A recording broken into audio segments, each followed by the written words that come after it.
une dernière prise de parole en 1 minute maximum, cher monsieur. Alors, je commence par vous, Lazare Zambo. Nous sommes là dans des questions de management, mais les acteurs sérieux évoquent aussi l'échéance, la grande échéance qui interpelle les Camerounais dans quelques temps, qui va interpeller les Camerounais dans quelques temps. Je parle là de la présidentielle. Est-ce qu'on ne va pas passer par le football? C'est une interrogation. Passer par le football pour distraire les Camerounais et les éloigner de la réalité qui est celle de la présidentielle à venir. Souvent j'entends de nombreuses personnes le dire, des hommes politiques, et même des journalistes, et moi ça me fait rigoler, c'est penser que les Camerounais sont tellement naïfs. Non, c'est un sujet qui cristallise quand même les Camerounais, qui est tout à fait normal. On peut pas en même temps dire que les Camerounais aiment le football et que les Camerounais se montrent indifférents, hein, n'est-ce pas, lorsque il y a une guerre comme celle-là. Il faut également dire que ce n'est pas... une guerre? Oui, ça, il faut le dire. Il faut d'ailleurs dire que si vous voulez que j'appelle ça de guerre, oui, il faut d'ailleurs dire que n'est-ce pas, cette guerre, on ne la voit pas seulement sous le prisme, hein, n'est-ce pas, du sport. C'est également une guerre entre le Cameroun d'en haut et celui d'en bas. Il y a le fait que certains observent et trouvent que il y a des membres du gouvernement qui exagèrent quand même en termes d'utilisation de leur pouvoir, hein, n'est-ce pas, sur les autres citoyens camerounais. Il y a des Camerounais aujourd'hui qui se mettent à la place d'Eto, qui pensent que Eto est opprimé, qui pensent que Eto est menacé. Et il y a des Camerounais qui s'identifient.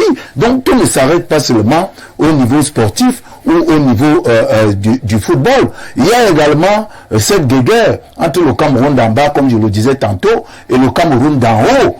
C'est-à-dire ce Cameroun d'en bas qui observe bien... Qui serait symbolisé par qui? Qui serait bien sûr symbolisé par le citoyen de Tambafia, celui de Kondongolo et celui de Komkala. Et qui le représenterait dans ce combat? Mais oui, il y a quelqu'un comme Samuel Eto'o, n'est-ce pas? Ce Camerounais-là s'identifie justement à Samuel Eto'o. Oui, tout à fait. Vous savez que c'est un Camerounais, quoi qu'on le dise, n'est-ce pas, qui continue de parler véritablement à tout le monde. Vous savez qu'ici au Cameroun, si vous avez un voisin, un ami, même si vous lui donnez à manger tous les jours, le jour où il est élu par exemple député, vous n'allez plus le rencontrer facilement. Ça vous le savez. Mais je vous dis, Samuel Eto'o, n'en déplaise à certains, il soit multimilliardaire, on sait très bien que Samuel Eto'o sait encore se rapprocher du petit peuple. Merci. C'est parfois le fait qu'il soit envahi par du monde qui ont besoin parfois de ses vêtements, parfois même de le toucher et tout. C'est pour cette raison que parfois Eto'o se retire. Mais si c'est vrai que Samuel Eto'o, on l'a vu dans les sous-quartiers, hein, si je peux le dire ici, malgré ses milliards, Eto'o, on ne voit pas forcément Eto'o marcher avec des gros bras, des gardiens du corps et tout, parce qu'il sait qu'il est aimé par le peuple camerounais. Ça, il faut le reconnaître. Merci Lazare Zambo. Monsieur le maire, en 1 minute, on reste sur la problématique. Exactement la même minute que mon ami Zambo. Oui. Je voudrais vous dire que le problème politique qui se pose sur la personne d'Eto'o, sur la personnalité, c'est qu'Eto'o fait peur. À qui?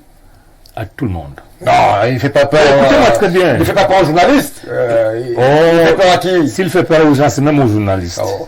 Maintenant, je voudrais vous dire que comme on ne sait pas de quel côté Eto'o va pencher, parce que reconnaissons quand même que l'homme est populaire. On peut tout dire, sa popularité laisse personne indifférent. Et du coup, il y a notre piège qui est tendu ces derniers temps. Vous savez, sur le plan de l'arithmétique politique, le Grand Nord vote pour au moins 30% le chef de l'État du Cameroun. Il peut s'appeler bien autre chose. Aujourd'hui, la CAF, je ne sais pas comment elle a fait pour choisir, parce que la CAF avait 2 stades, elle a choisi un. Il se passe malheureusement, oui, elle avait 2 stades proposés par la FICAFOOT, oui, avec les images, la CAF a choisi un. Ça, c'est une information, il faut la donner.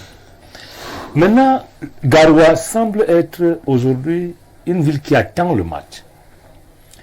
Est-ce qu'enlever le match à Garoua, où ils reçoivent un match tous les 10 ans, ne va pas créer un autre incident politique?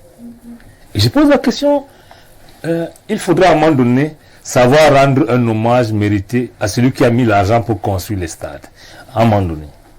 Si vous enlevez le match de la Garoua pour l'amener ailleurs, ça va frustrer. Parce que nous ici à Yaoundé, on est habitué à recevoir les matchs. Hein. Quand on ne reçoit pas un match, vraiment ça ne gêne pas trop. Douala, un peu moins.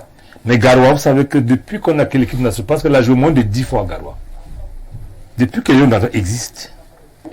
Donc le côté politique aujourd'hui intervient parce que si j'étais à la place de Paul Biya, je pense que je me demanderais si le ministre sait que je veux encore être candidat.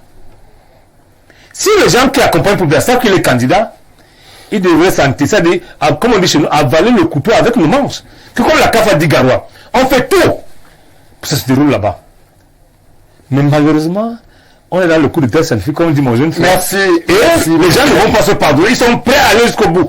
Et moi, j'aimerais bien voir à quoi ces gens vont... Parce que dans tous les cas, le Cameroun va déjà payer une pénalité. Hein. Que même ça gère, on doit payer une pénalité. Au moins de $2000. Comment ces gens vont faire si le match finit par se jouer à Garoua? Et si Samuel Eto'o est reconduit à la tête de l'Afrique l'année prochaine? Merci. Comment on va faire? C'est une autre hypothèse, un autre combat, une autre réalité. Est-ce que le combat va continuer? Monsieur Noir, en une minute, qu'est-ce qu'on fait? Yaoundé, Garoua, suspension, on est dans un imbroglio total. Mais au finish, qu'est-ce qu'on gagne? Qu'est-ce qu'on perd? Non, on ne gagne rien. On ne gagne rien à être dans cette posture-là. Mais ce qu'on peut perdre, c'est être sanctionné par la CAF. Maintenant, il faut que, comme je l'ai dit tout à l'heure, il faut que les uns et les autres essayent de mettre de l'eau dans leur vin pour essayer d'arrondir les bords. C'est vrai que au moment à l'heure où nous en sommes, dire que le match va se jouer à Garoua, certains verront que non, c'est Samuel Eto'o qui a gagné. Dire qu'il va se jouer à Yaoundé, certains verront que c'est le ministre qui a gagné. Non, puisque la CAF, puisque l'information qui a été envoyée à la CAF comportait deux stades, c'est-à-dire Amadou Ahidjo et Garoua. Ça veut dire que en fait, la bataille se joue entre ces deux stades-là. Donc, il faut que les uns et les autres essayent de mettre de l'eau dans leur vin pour essayer de trouver le juste milieu pour que ce match-là se joue. Parce que, figurez-vous, on est à quelques jours de l'arrivée des Lions Indomptables au Cameroun. Et où est-ce qu'ils vont atterrir? À Yaoundé, peut-être, ou alors à Garoua, et même s'ils atterrissent à Yaoundé, comment ça va se passer? Est-ce qu'ils vont prendre leur quartier à Yaoundé ou alors ils iront à Garoua? C'est là que se joue, alors que la sélection de la Namibie a annoncé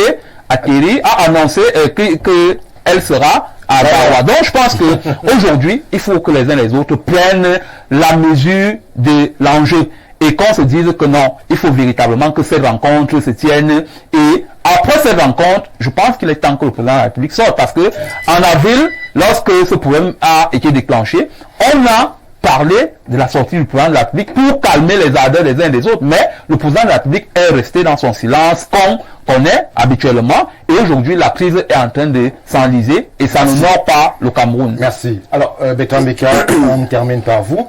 J'ai question là, un acteur que M. Noir met sur la sellette, le Lion Indomptable. Il vous souvient qu'une lettre a été adressée par la Fédération camerounaise de football à Vincent Boubacar, capitaine du Lion Indomptable. Il faut le préciser, comme capitaine. Comme capitaine du Lion Indomptable, pour lui rappeler justement la conduite à tenir lorsque l'on vient rappeler à lui, capitaine, et à tous ses collègues, la conduite à tenir lorsque l'on vient en sélection nationale. Ce sont les règles. Les Lions sont-ils pris en otage par tout ce cafouillage-là? Il y a des Lions pro Mincet, des Lions pro Fekafoot, il y a des Lions neutres. Comment est-ce qu'on prépare un match dans ces conditions-là? Non, c'est difficile. Le match n'est pas préparé. C'est normal qu'il y a plusieurs camps au sein de la tanière. Je pense même que au cas échéant, si jamais on joue, une victoire serait pour le Cameroun.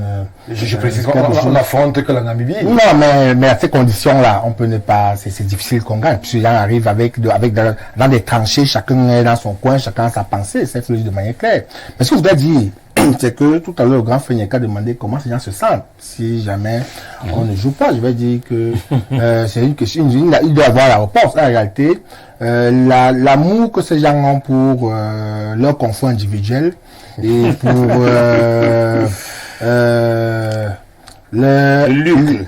si monsieur le Luc est des gars des amours qu'ils ont pour le Cameroun, ils n'aiment pas le Cameroun, c'est faut dire de manière claire. Quand on nous élimine ou pas, ils s'en foutent. Tant qu'ils n'ont pas eu leur truc, ils s'en foutent. Et même si même si jamais que les gens jouent on joue à Gao, forcément dire on a perdu une bataille de pas la guerre. Puis ils vont revenir encore après, rassurez-vous plus fort, parce qu'ils ont l'esprit en tête, c'est arracher, prévariquer, garder pour eux, asseoir leur confort individuel. Ils n'ont rien d'autre en tête, ces gens. C'est faut dire de manière claire. Ils n'ont rien d'autre en tête. Ça, ça ne souffre d'aucune ambiguïté pour que l'on le sache. Merci. Comme tu le dis, de manière claire. Merci, Bertrand Bika, pour cette... On m'a encore dit que tu m'as amusé. Non, je vais aller au bout de ma pensée. 30 secondes. Voilà. Okay. Voilà.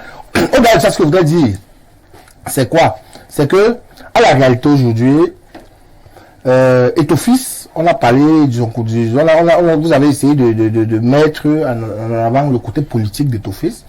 C'est un citoyen camerounais. Il est libre de choisir qu'il veut. La position qui est connue pour rapport à 2020. Non, je veux dire, ce qu'il veut. La preuve, c'est que, récemment, il a encore dit, supporter, que chacun l'a vu. Ça veut dire que ça ne souffre même d'aucune ambiguïté.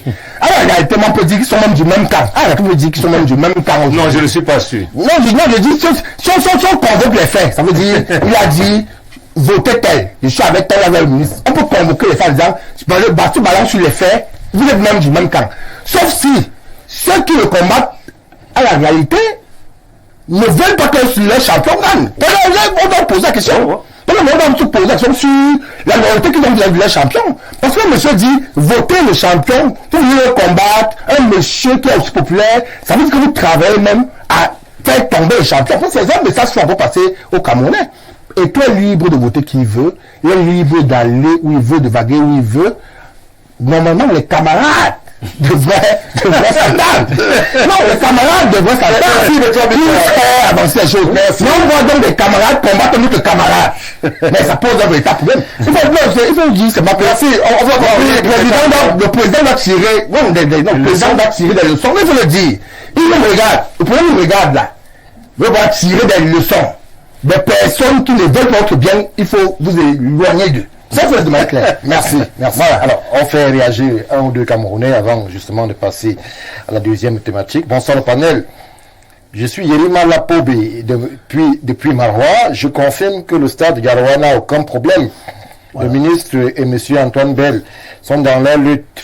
Nous, les nordistes, avons les mêmes droits que ceux de Yaoundé et nous avons le droit de vivre le match de Lyon. Nous sommes en train de nous organiser à Marois pour voyager et vivre en direct le match. Que M. Kombi et M. Antoine Bell réfléchissent bien. Bon, on ne va pas dire qu'on menace de M. le ministre, mais c'est un téléspectateur citoyen qui réagit. Bonsoir Info TV et à tous les invités. Le message est clair. C'est seulement le président Aïe. Que seul le président Aïdjou a servi le Cameroun et les autres n'ont rien fait. Merci pour votre contribution. Bonsoir monsieur le modérateur de l'émission, grand soir et à tout votre panel. Je suis Pierre Ngok, je vous suis depuis Libreville au Gabon.